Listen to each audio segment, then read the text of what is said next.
Notre voyage aérien au Portugal débutera dans le centre, avec le château de Linares. Nous prendrons ensuite la direction du sud-ouest, jusqu'à Coimbra et son université. Puis nous découvrirons de somptueux monastères à Batalha et Tomar, avant de nous diriger vers la côte et la station balnéaire de Nazaré. À l'intérieur des terres se trouve la ville fortifiée d'Óbidos et son château fort. Nous reviendrons sur la côte pour admirer les falaises vertigineuses du Cabo de Roca. Nous poursuivrons par des villes aux plages superbes, dont Cascais et Huérès, avant de gagner par le fleuve Tage notre destination finale, Lisbonne, la capitale du Portugal.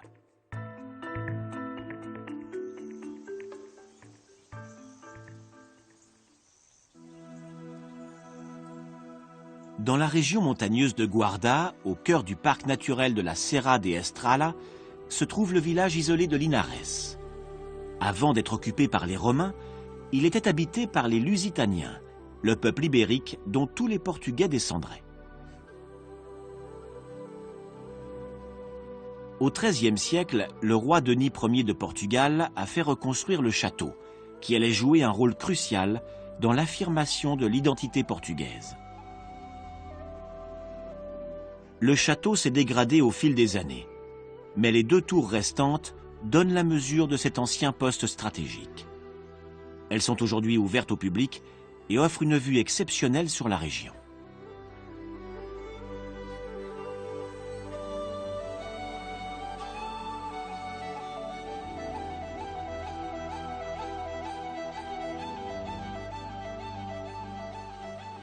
En 1991, le gouvernement a lancé une grande campagne de réhabilitation des villages historiques.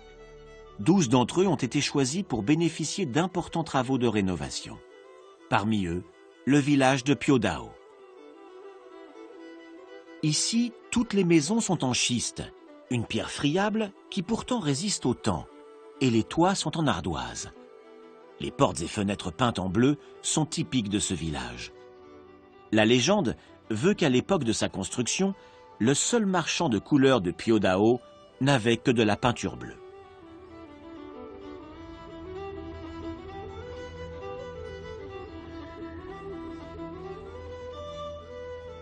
Quelle que soit la véritable raison, Piodao est tout à fait unique. Grâce aux travaux financés par l'État, ce village est devenu une étape incontournable. Il vit presque exclusivement du tourisme.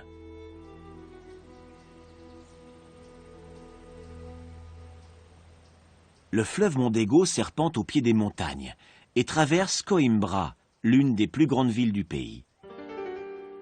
C'était la capitale du Portugal au Moyen Âge.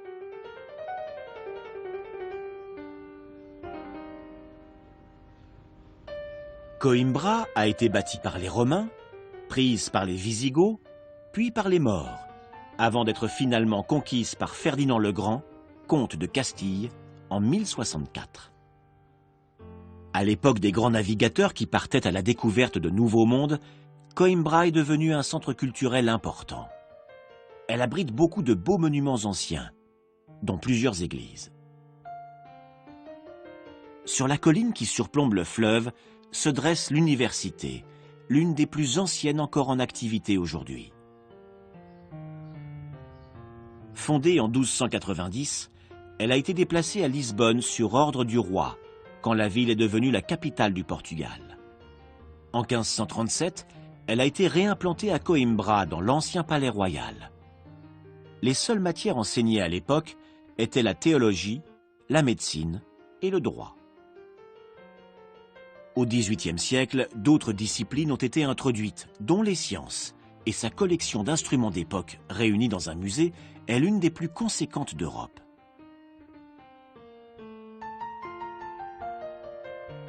Aujourd'hui, l'université compte 8 facultés et environ 20 000 étudiants.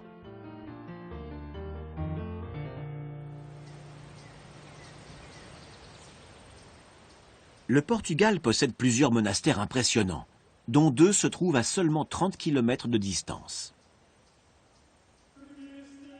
Le premier est le monastère de Batalha. C'est l'un des plus beaux exemples d'architecture gothique au Portugal. Il est inscrit au patrimoine mondial de l'UNESCO.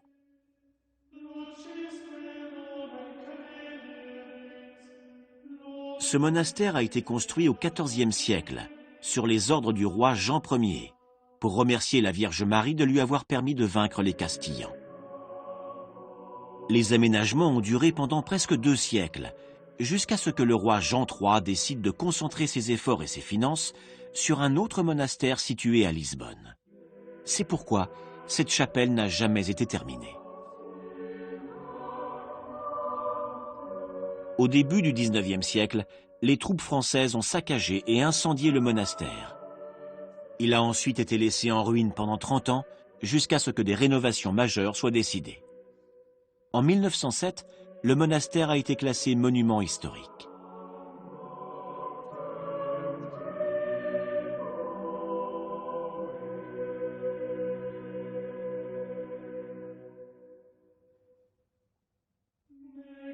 Le couvent du Christ se dresse sur une colline à l'extérieur de Tomar. Cette immense bâtisse incarne 700 ans d'histoire portugaise. L'endroit était déjà un lieu de culte pour les Romains, avant que la première partie du monastère ne soit construite au XIIe siècle. Les terres ont été offertes aux chevaliers de Jérusalem, plus connus sous le nom de Templiers, pour les remercier d'avoir contribué à reconquérir le pays. Ce sont eux qui ont fait construire l'église ronde. Ils ont également fait bâtir un château pour protéger Tomar des attaques permanentes des Maures.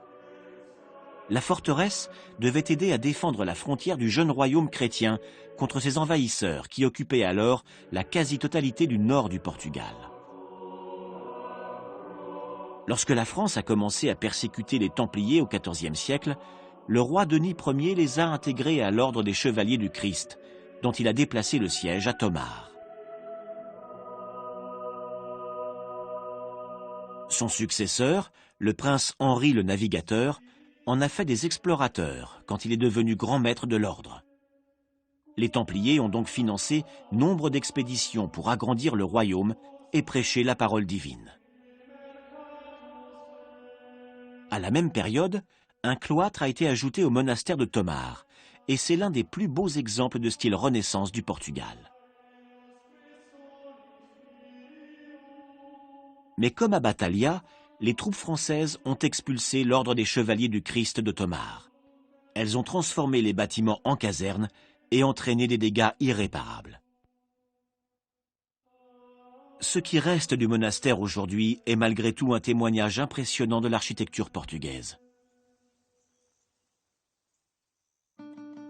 Le monastère n'avait pas de puits. L'eau devait être pompée et transportée depuis la vallée jusqu'à des réservoirs. En 1593, Philippe Ier commande un aqueduc pour alimenter le couvent du Christ par le village de Pégos, qui possédait 4 puits.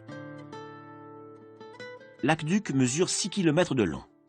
Dans sa partie aérienne, il compte 58 arches et se compose d'un pont à 2 niveaux, là où il enjambe la vallée à 30 mètres de haut. Plusieurs barrages forment des grands lacs artificiels, indispensables étant donné la sécheresse du climat portugais. Le lac de Castelo de Bode est l'un des plus grands réservoirs d'eau douce du pays.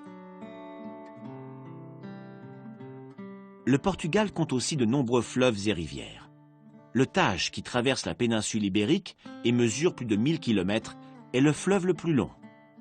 Il possède plusieurs affluents qui descendent des montagnes, comme la rivière Zezer à Constancia.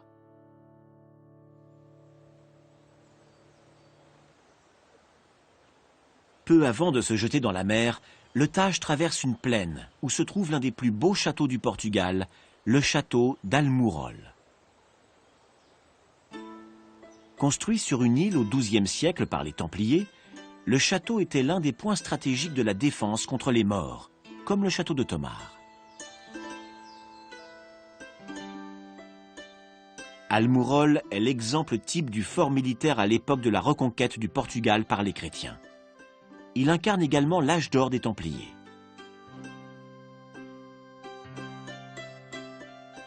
Une fois les Maures boutés hors du pays, l'importance stratégique du château a diminué et il est progressivement tombé en ruine avant d'être rénové au XIXe siècle.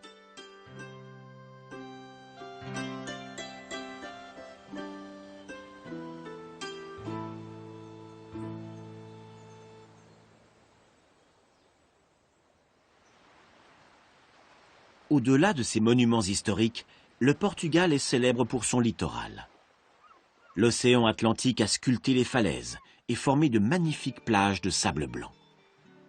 Il y a un siècle, Nazaré n'était qu'un petit port de pêche. Il a changé de visage avec l'arrivée du tourisme de masse au XXe siècle, comme beaucoup d'autres villages de la côte. Les pêcheurs qui font sécher les maquereaux au soleil sont une attraction à part entière.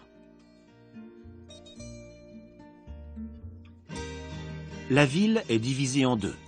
Le quartier de Sitio, en haut de la falaise, offre une vue imprenable sur les environs. Il est relié par un funiculaire au quartier de Praia, en contrebas.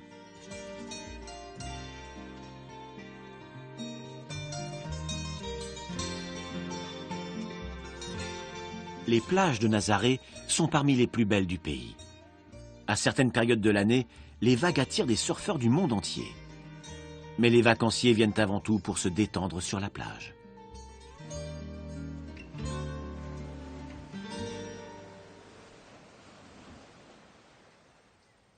Loin de l'agitation de la côte, on croirait que le temps s'est arrêté dans ces villages perchés au sommet des collines. Fondée par les Celtes, la ville d'Obidos a été occupée par les Romains, puis par les Maures, jusqu'en 1148.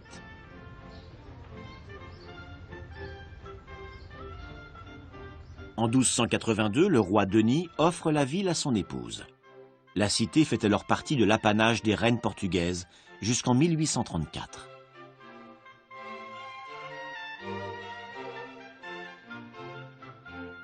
Une fois par an, la ville fait un saut dans le passé avec l'organisation d'un grand marché médiéval. Les rues sont décorées comme au Moyen-Âge et les habitants se déguisent en marchands, en ménestrels ou en soldats. Un château surplombe la ville. Il a été agrandi et modernisé au fil des années. Cette ancienne résidence royale est aujourd'hui une pousada, un hôtel où l'on peut s'imprégner d'histoire en se promenant dans les anciens jardins du roi.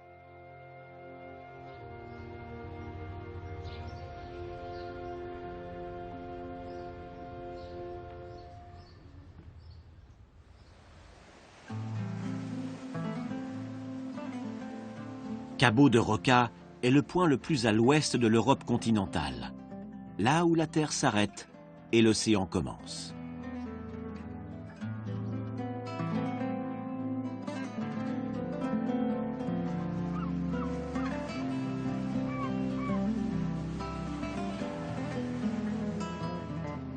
Le phare du Cap a été mis en service au XVIIIe siècle. Au fil des années, il a connu de nombreuses améliorations, comme l'électricité en 1897, et 20 ans plus tard, le gaz acétylène, qui a augmenté la puissance de l'éclairage. Aujourd'hui, il est entièrement automatisé. Le phare surplombe une plage fréquentée à 30 km de Lisbonne. Pour protéger le littoral des constructions anarchiques, la zone a été déclarée parc naturel en 1994. Le parc de Sintra Cascais s'étend sur plus de 145 km².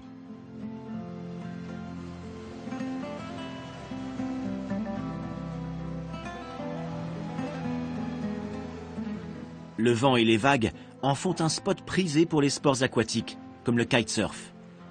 De nombreux surfeurs viennent ici également attendre la meilleure vague.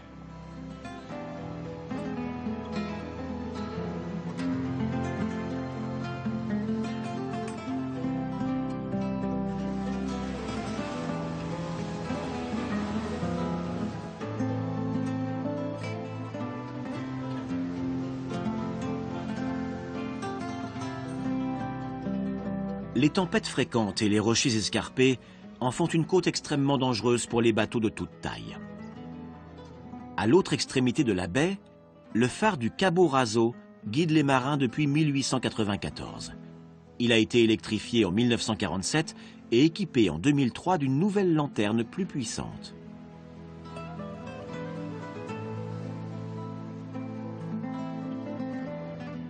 Cascais est l'une des stations balnéaires les plus prisées de la côte. Ce petit village de pêcheurs a gagné en popularité lorsque les vacances en bord de mer sont devenues à la mode. La famille royale a participé à sa renommée en faisant construire une résidence ici. La noblesse n'a pas tardé à suivre et les villas se sont multipliées autour du port. Cascais est resté un lieu de villégiature très chic.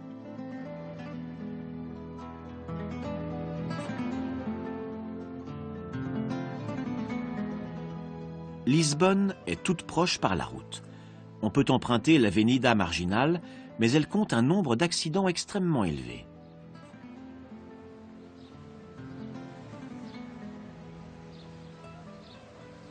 À quelques kilomètres au nord, la vitesse n'est pas limitée sur le circuit d'Estoril.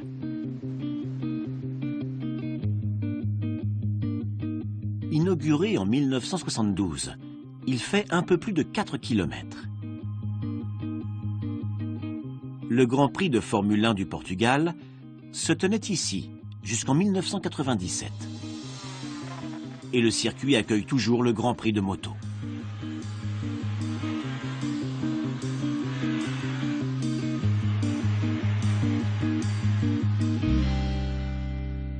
Un château du 19e siècle domine le circuit, le palais national de Pena. Il se trouve en zone militaire et il est interdit de le survoler. Mais même de loin, on aperçoit un mélange de styles allant du gothique à la Renaissance italienne en passant par l'influence arabe. De retour sur la côte, la banlieue de Lisbonne est en vue, tandis que les stations balnéaires continuent de se succéder. Proche de Lisbonne, la grande plage de Carcavelos est très fréquentée le week-end, surtout pendant l'été. Un témoignage de l'histoire portugaise domine la plage. C'est le fort de Saint-Julien de Barra, construit pour défendre l'embouchure du Tage. C'est devenu la résidence officielle d'un ministre.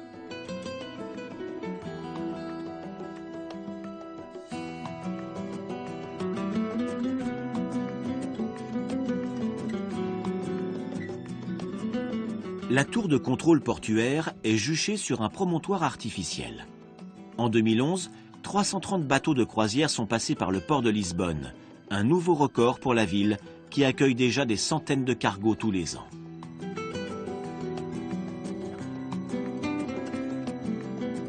Lisbonne est la capitale et la plus grande ville du Portugal. Elle aurait été fondée il y a plus de 3000 ans par les Phéniciens qui en ont fait un port de commerce. L'influence arabe est due à 450 ans d'occupation maure, jusqu'à la reconquête par les Portugais au XIIe siècle. La ville est construite sur 7 collines qui surplombent le Tage.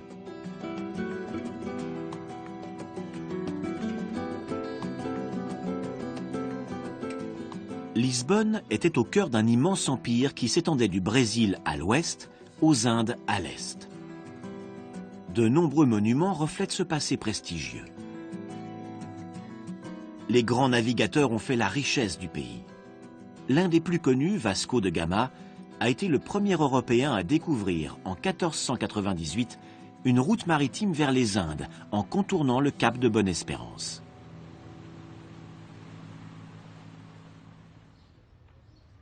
Le monument aux découvertes commémore cette époque. Une première version a été construite en 1939 pour inaugurer l'exposition internationale, puis démontée. En 1958, une réplique permanente plus grande est érigée. Ce monument mesure 52 mètres de haut et a la forme d'une caravelle. 16 statues d'explorateurs se dressent de part et d'autre, tels des marins sur le pont d'un navire. À la proue, le prince Henri le Navigateur, instigateur de prestigieuses expéditions.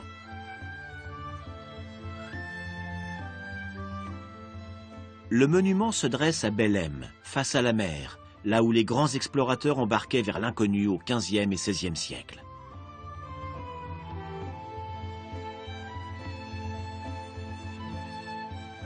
La tour de Belém est à proximité.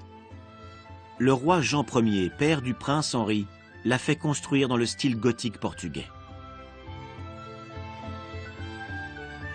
En plus d'être un poste de défense, la tour symbolisait les portes de Lisbonne. Du sommet, on pouvait voir arriver les bateaux revenant du Nouveau Monde, les cales chargées de trésors.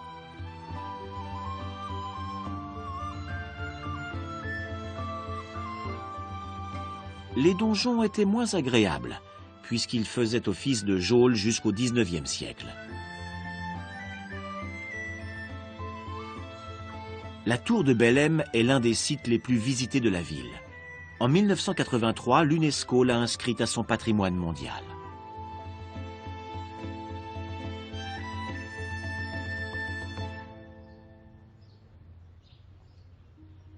Face au Tage, la place du commerce est aussi surnommée la place royale. Le palais du roi se trouvait ici, jusqu'à ce qu'un tremblement de terre suivi d'un tsunami le détruise en 1755, ainsi qu'une grande partie de la ville historique. La place a été reconstruite dans le cadre d'une campagne de rénovation de Lisbonne.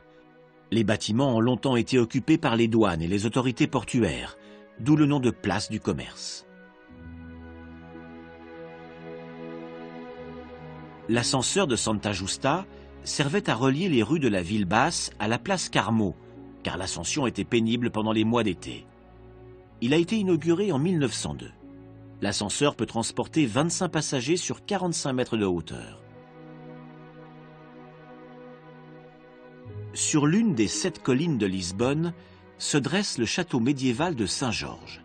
Il porte le nom du saint patron de l'Angleterre en hommage au traité d'alliance permanent signé en 1373 entre les deux pays.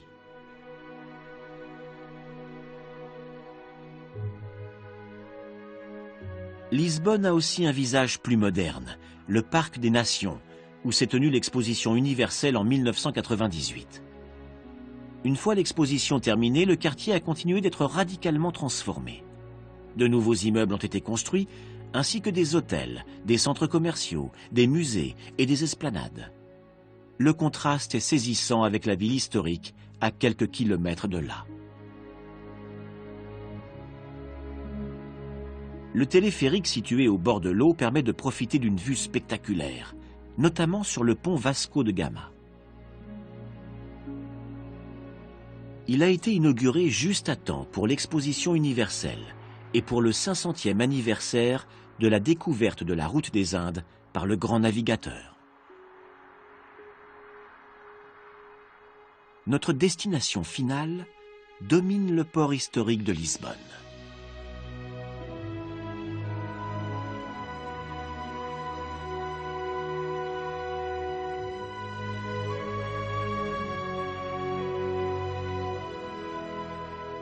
C'est le pont du 25 avril, l'ancien pont Saint-Lazare. Il tient son nom de la révolution des œillets, qui a mis fin à 41 ans de dictature salazariste le 25 avril 1974. Le pont, ouvert en 1966, est souvent comparé au Golden Gate de San Francisco, mais s'inspire en réalité de l'Oakland Bridge.